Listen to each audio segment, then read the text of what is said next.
বলিউড অভিনেতা সাইফ আলী খানের উপর হামলার ঘটনায় সারা ভারত জুড়ে চলছে আলোচনা। হামলাকারীকে গ্রেপ্তারের পর মুম্বাই পুলিশ জানিয়েছে এ ঘটনায় চাঞ্চল্যকর কিছু তথ্য উদ্ঘাটিত হয়েছে। মুম্বাই পুলিশের তথ্য অনুযায়ী গ্রেপ্তার হওয়া ব্যক্তিদের নাম মোহাম্মদ শরীফুল ইসলাম শেহজাদ, যিনি বিজয় দাস নামেও পরিচিত। তার বয়স ৩০ বছর। পুলিশের দাবি, অভিযুক্ত ব্যক্তি একজন বাংলাদেশি নাগরিক। ৬ মাস আগে পশ্চিমবঙ্গ সীমান্ত দিয়ে তিনি অবৈধভাবে ভারতে প্রবেশ করেন।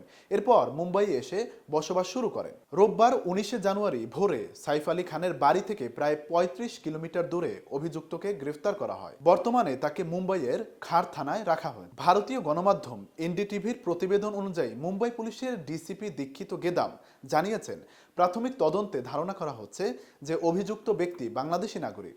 তার কাছে বৈধ ভারতীয় নথি পাওয়া যায়নি। জব্দ করা কিছু কাগজপত্রের ভিত্তিতে জানা গেছে তিনি নিজের পরিচয় গোপন করতে নাম পরিবর্তন করে বিজয় দাস নামে পরিচিত হন। পুলিশের মতে অভিযুক্ত ব্যক্তি অবৈধভাবে ভারতে প্রবেশ করার পর মুম্বাই ও এর আশপাশের এলাকায় বসবাস করছিলেন। তিনি একটি হাউসকিপিং এজেন্সিতে কাজ করতেন। মুম্বাই পুলিশ আরও জানিয়েছে, এই ঘটনায় ছত্তিশগড় থেকে সন্দেহভাজন আকাশ কানোজিয়াকে গ্রেফতার করে তাদের কাছে হস্তান্তর করা হয়েছে।